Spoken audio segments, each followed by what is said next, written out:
des corbeaux. Chapitre 19. Rire médecin. Lucie, mars 1945. Heureusement, dans cette ambiance glaciale, un événement est venu réchauffer l'atmosphère. Germaine avait rédigé clandestinement un petit opuscule intitulé « Le ver Fugbar aux enfers ». Elle y montre qu'elle a bien observé et cherché à comprendre cette étrange société fabriquée par les nazis. Avec d'autres Françaises, elle refuse de travailler pour eux et parvient à l'aide d'astuces renouvelées à échapper aux colonnes de travail. Convaincue que la lucidité est une arme contre la barbarie et affectée au plus profond d'elle-même par les souffrances qui l'entourent, elle a entrepris d'aider ses camarades en leur offrant un tableau précis et distancié de leur existence qui leur permettrait de la voir à leur tour comme du dehors, de mieux comprendre ses raisons et ses conséquences, d'en rire plutôt que de seulement s'en plaindre. Elle avait commencé à griffonner dès octobre ce petit livret d'une opérette revue dans laquelle un naturaliste décrit le ver Fugbar et ses ruses pour ne pas se faire piéger par le Betrieb. Faire rire, rire de soi, et transmettre l'information par le biais de cette œuvre étaient pour l'ethnologue 3 actes de résistance en situation extrême. Germaine est elle-même ver Fugbar, c'est-à-dire disponible pour les corvées du camp auxquelles elle et ses camarades essaient encore de se soustraire dans la journée en se cachant de bloc en bloc. C'est le maquis du camp. Pourtant, le ver Fugbar moyen à Ravensbrück est un pauvre air qui n'a pour faire valoir aucune qualification, aucune aptitude. C'est l'un des pires statuts, encore moins nourris, chargé des travaux les plus repoussants ou les plus affreux, comme le ramassage des cadavres. Le ver Fugbar cherche en général à échapper à sa condition de sous-prolétaire du camp. Rechercher cette position, c'est refuser le système. Ethnologue en situation d'observation et participante malgré elle, sous-prolétaire volontaire, Germaine est aussi une femme familière des choses du corps. Elle connaît bien les désagréments qu'il cause. En situation de survie, exprimer, verbaliser les circonstances qui portent atteinte à la pudeur est vital. C'est une arme qui explique en partie la place tenue dans son manuscrit à l'autodérision appliquée à l'état physique des détenus.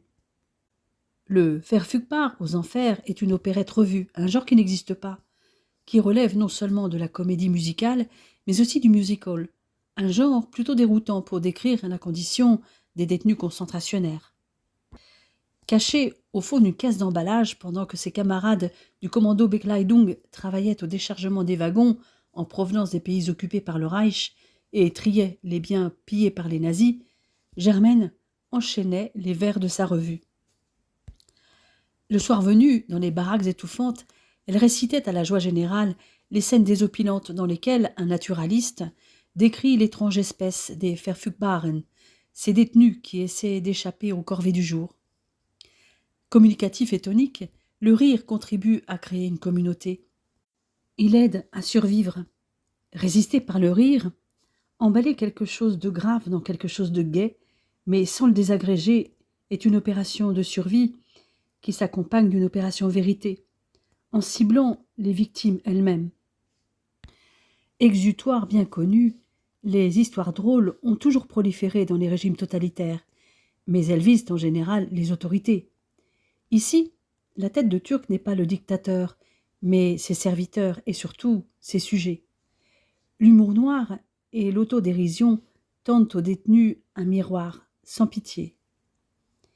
La description même pousse à réagir, à refuser, et représente une victoire de l'esprit sur le système de déshumanisation. À bien des égards, le ver Fugbar est un joyeux canular. Détournées de leur signification, les références littéraires et musicales y foisonnent afin de réaffirmer, dans un éclat de rire, notre identité culturelle, directement menacée par les nazis, dont le dessein est de nous réduire à l'état de loques et de cendres. L'idée de génie de Germaine, qui fonde le ressort comique, est de prendre le ver Fugbar comme une nouvelle espèce animale. Le conférencier de la revue l'examine à la manière d'un entomologiste, confronté à un insecte inconnu. En se contentant d'observer de l'extérieur l'apparence et le comportement de l'espèce étudiée, il déclenche, sans le vouloir, mille exemples de comiques de situation, comme classer le ver Fugbar dans la famille des gastéropodes. Lorsque le texte écrit par Germaine précise, il avait l'estomac dans les talons. Personne parmi nous ne peut le nier, et cela revient à reconnaître l'emprise de la faim pour mieux s'en défendre. Décrire les manifestations de la déchéance physique, ne s'épargner aucun détail, montrer l'affaissement des épaules, de la voûte plantaire et des seins qui caractérise le Schmutzstück, surnom donné par dérision à la détenue épuisée par les SS, relève de la même logique. Le Schmutzstück est en quelque sorte une Verfügbar déchue. Il y a les Schmutzstücke qui vont par colonnes au sable, aux diverses corvées, alors qu'il n'y a jamais de colonne de Verfügbaren qui esquive les coups comme les corvées. Germaine a confié la description anatomique au conférencier naturaliste curieux de sa découverte, ce qui interdit tout apitoiement, et cette situation inusitée fait rire. Le Verfügbar aux enfers a beau être une opérette, elle n'a aucune partition. Comme il s'agit d'une œuvre entièrement parodique, c'est-à-dire que de nouvelles paroles sont ajoutées à des mélodies existantes, Germaine n'a pas hésité à détourner des airs célèbres en faisant appel à la culture musicale de ses codétenus. Les sources sont donc très variées. Chansons scouts, comiques ou grivoises, répertoire traditionnel, variétés, airs de publicité, et même un extrait de la danse macabre de Camille Saint-Saëns ou encore des extraits d'opérettes et d'airs d'opéra. Si elle a écrit la majeure partie du texte, elle a sollicité notre contribution pour trouver certains vers ou lui suggérer des chansons à utiliser pour les passages musicaux. Aussi, quelques chansons sont des œuvres collectives, dont chacune des participantes a trouvé un ou plusieurs vers. Sur la demande de mes camarades de chambrée, j'y ai participé, car depuis mon arrivée, parfois je continue à interpréter des chansons le soir.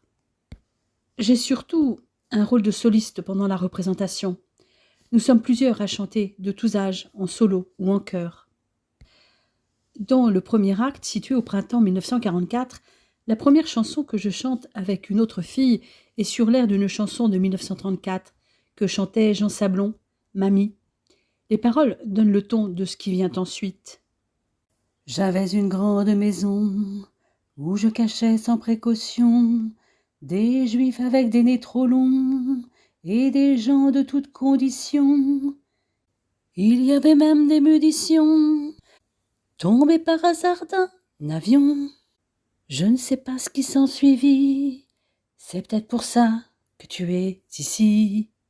Tu menais une vie de patachon, 3 fois par jour changeant de nom, apostillant sans permission des fausses cartes et des cartons, ornés de beaux photomatons pour des gens sans situation. Mais tout allait de mal en pis, c'est peut-être pour ça que je suis ici. Ensuite, les artistes improvisés chantent en chœur des paroles évoquant les interrogatoires de la Gestapo, sur l'air d'une chanson que chantait Alibert dans les années 20. Mes parents sont venus me chercher, afin de refléter la naissance du Verfügbar, produit de la conjugaison d'un gestapiste mâle avec une résistante femelle. La prisonnière Verfügbar a donc pour géniteur le SS, qui l'a arrêtée et torturée dans les bâtiments de la Gestapo. Mon papa est venu me chercher, puis il m'a emmené rue des Saussaies. Là, il m'a trempé dans une baignoire pour me faire raconter des histoires. Il m'a dit qu'il m'avait reconnu. J'ai compris que j'étais bien vendu. J'étais toujours dans la tasse, côté pile ou côté face. Et mon père m'a quand même reconnu. Une valse, initialement intitulée Sans y penser, qu'interprétait Lucienne de Lille en 1937, chantée en chœur, évoque le voyage en train qui mène la prisonnière vers Ravensbrück. On m'a dit, il faut résister. J'ai dit oui, presque sans y penser. C'est comme ça que dans un train de la ligne du Nord, j'eus ma place retenue à l'œil et sans effort. Et quand le train s'est arrêté, on ne m'a pas demandé mon billet. Mais malgré le plaisir de la nouveauté, j'aurais bien voulu m'en aller. Sur l'air des lampions, une scansion tirée de l'opérette Orphée aux Enfers, le chœur martèle un slogan de 4 syllabes, nous sabotons. Le pastiche de cette opérette d'Offenbach, déjà parodie d'Orphée et Eurydice du compositeur Gluck, l'opéra bouffe créé sous le Second Empire, se voit doublé d'une imitation qui déclenche le premier rire. Un rire de potache, un fou rire de collégienne.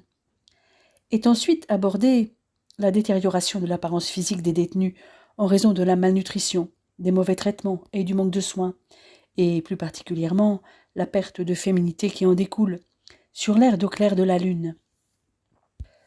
Notre sexe à pile était réputé, aujourd'hui sa pile est bien déchargée. Mon ampoule est morte, je n'ai plus de feu.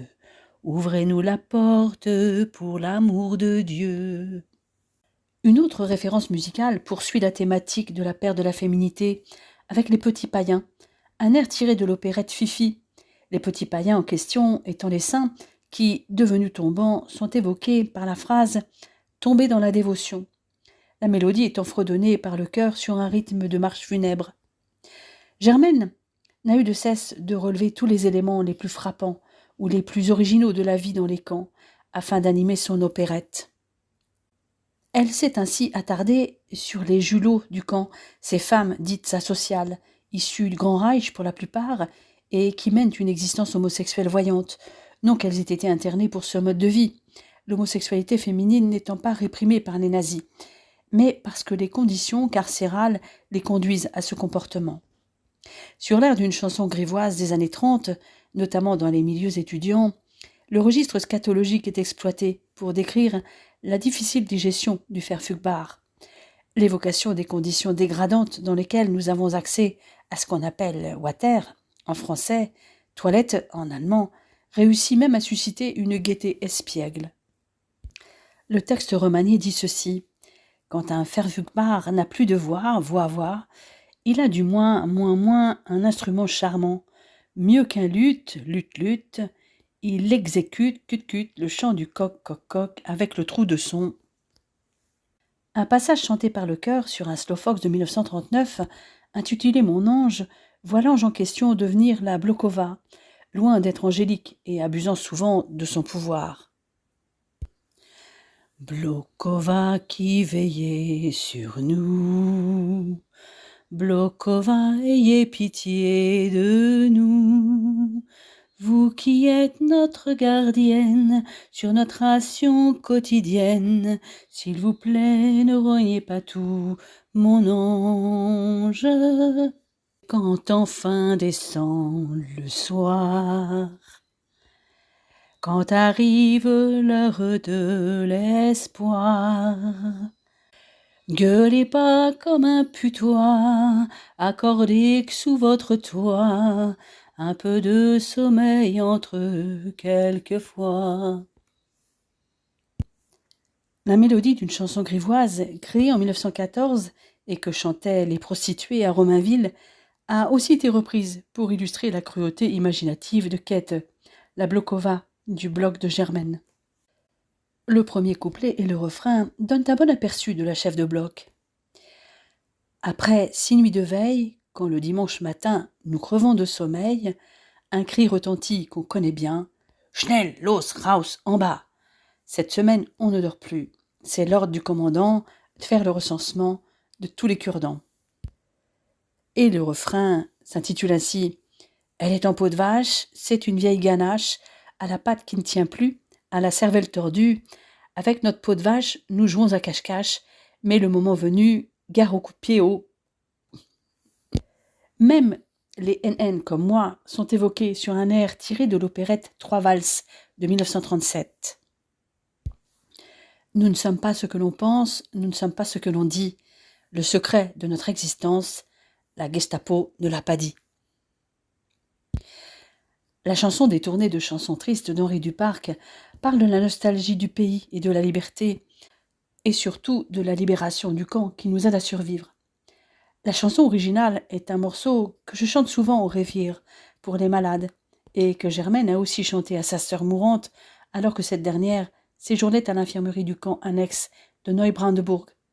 Elle a été modifiée et est devenue « Dans mon cœur, il est une étoile ». Les autres détenus prétendent que j'ai une voix pure et qu'elle pourrait m'écouter des journées entières. Lorsqu'elle me le demande, je ne refuse jamais. Elle me réclame souvent la chanson de Solveig, extrait de Peer Gynt de Grieg. Le passage évoquant le retour de son doux fiancé en fait une de mes chansons favorites à moi aussi. Chaque fois que je l'interprète, Hugo est dans mon esprit. Hugo dont je contemple la photo chaque soir. Comme dans la chanson de Solveig, je lui ai donné mon cœur qui attend résigné et ne saurait changer. Je chante aussi avec le cœur quand on simule un pastiche du cœur des conspirateurs tiré de l'opérette La fille de Madame Angot, pour parler de quelque chose que je connais bien au Révire avec Heidi. Le cas des détenus soupçonnés de simuler la maladie pour échapper au travail. La structure du texte original est conservée, mais transformée pour faire allusion à deux réalités du camp. La carte rose, carte de dispense de travail en dehors du bloc pour les malades et les personnes âgées, qui ultimement se retrouvent dans un transport noir en direction de chambres à gaz à l'extérieur de Ravensbrück. Le groupe des cartes roses, les malades confinés aux travaux intérieurs et premières exposés au transport, entre d'ailleurs en scène au son de la danse macabre de Saint-Saëns, le poème symphonique composé en 1874, plus connu que la mélodie pour voix et piano, d'abord écrite par Saint-Saëns en 1872. Cette musique sert de support à une danse acrobatique individuelle et un ballet échevelé collectif réalisé par des détenus malades et à bout de force, qui claudiquent encore quelques instants auparavant pour montrer leur force morale malgré leur situation désespérée. Le deuxième acte a lieu l'été, sur l'air du refrain d'une vieille chanson populaire, « Vivons en chantant ». Ce titre est transformé en « Tuyoton mamie en chantant », dans laquelle le seul mot modifié était justement « travaillons », devenu « tuyoton », faisant référence à l'une des tâches que les détenus doivent accomplir dans le cadre de leurs travaux de terrassement. Il s'agit d'une tâche monotone, effectuée par tous les temps, lors duquel une quarantaine de stucs soutiennent un tuyau d'arrosage, tandis qu'une travailleuse plus active, placée à l'extrémité de la chaîne, arrose imperturbablement pendant des heures et des heures toutes les allées du camp, après qu'ils ont été recouverts de charbon. Pendant cette corvée, les Françaises Verfügbar s'emploient à faire preuve de créativité artistique et humoristique, et se groupent afin de pouvoir converser, utilisant ces moments où l'esprit est à peu près libre pour discuter de philosophie, à réciter des poèmes, à composer des revues humoristiques et des chants d'avant-garde. Ainsi, bizarrement, le tuyau est rapidement devenu une espèce de salon très couru, vers lequel affluent les Verfügbaren pour chasser et sans travail. Un autre passage chanté détourne l'air le plus connu de l'opéra Le Roi Dix de Lalo, l'aubade de Milio à sa fiancée Rosen, à la veille de leur mariage. La version modifiée sert à pasticher une autre tâche, le dur travail de terrassement effectué par les Verfügbaren. Grâce à quelques modifications, cette mouture passe du contexte amoureux à celui de la détention et fait allusion au Planierung, qui consiste à recouvrir de charbon toutes les allées du camp, puis à le réduire en poussière à l'aide d'un rouleau monumental. Ce rouleau nécessite au moins une vingtaine de Stücken pour le mettre en mouvement. Les jalouses gardiennes de la chanson deviennent celles du camp, et la séparation forcée des amoureux sert d'analogie pour désigner le travail forcé des détenus. L'évocation de l'espoir y fait écho à « Dans mon cœur, il est une étoile ».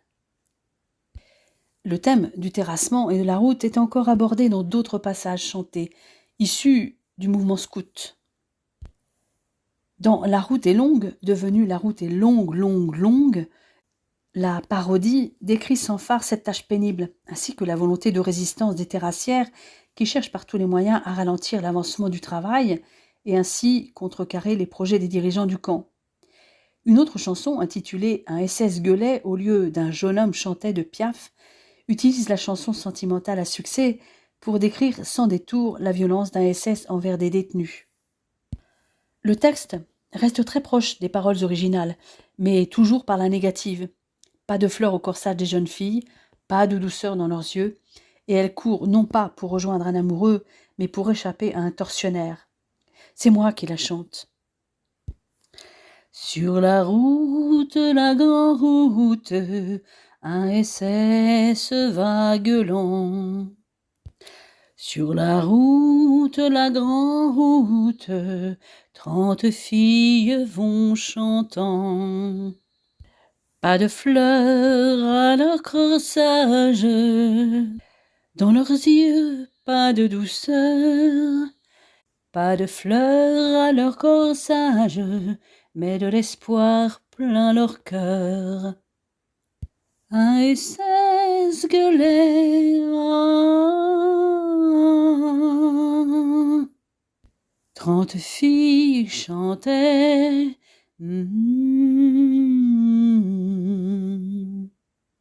Sur la route, la grande route, dès qu'elles l'ont aperçue. Sur la route, la grande route, à toutes jambes elles ont couru. Dans ses bras il l'a tenue, la petite qui courait le moins bien.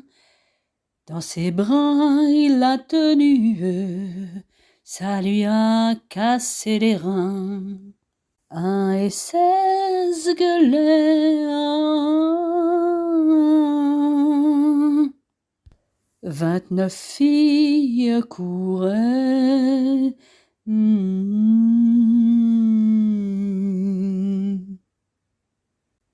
J'enchaîne sans transition avec le titre suivant, sur l'air d'Il pleut sur la route, un tango des années 30, reprenant uniquement les 8 premiers vers du refrain. L'attente déçue de la bien-aimée de la chanson originale est remplacée par celle de la fin de la journée de travail, désignée par le néologisme « schlusser », de l'allemand « Schluss », signifiant « fin ». Il pleut sur la route, à travers les gouttes, dans la nuit j'écoute, si ça ne schlousse pas. Mais rien ne résonne et mon corps frissonne. À chaque bruit mon cœur bat, ça ne schloussera donc pas. La chanson suivante, issue d'un duo de l'opérette Ciboulette, a transformé les paroles d'origine en un hallucinant voyage culinaire imaginaire, emmenant le groupe des détenus à travers toutes les régions de France. La nourriture est enfin de nouveau évoquée sur le couplet et le refrain d'une rengaine publicitaire radiophonique sur la chicorée Villiot. Mais il ne s'agit plus cette fois de l'univers onirique du fantasme alimentaire, mais bien de la nourriture effectivement proposée dans le camp, constituée pour l'essentiel de soupe au rutabaga. Le troisième acte, situé pendant l'hiver 1944-1945, commence avec un air de Gluck. J'ai perdu mon Eurydice, devenu j'ai perdu mon Indienst, pour désigner la perte du billet qui permet aux détenus malades de ne pas travailler à l'extérieur du bloc. Un des derniers passages chantés, et l'on s'en fout, refrain emprunté à une chanson grivoise, Vive les étudiants, ma mère, est une allusion ironique au mauvais traitement que subissent les détenus, où les torgnoles remplacent la vérole du texte initial. Et l'on s'en fout d'attraper des torgnoles, et l'on s'en fout si l'on rigole un coup.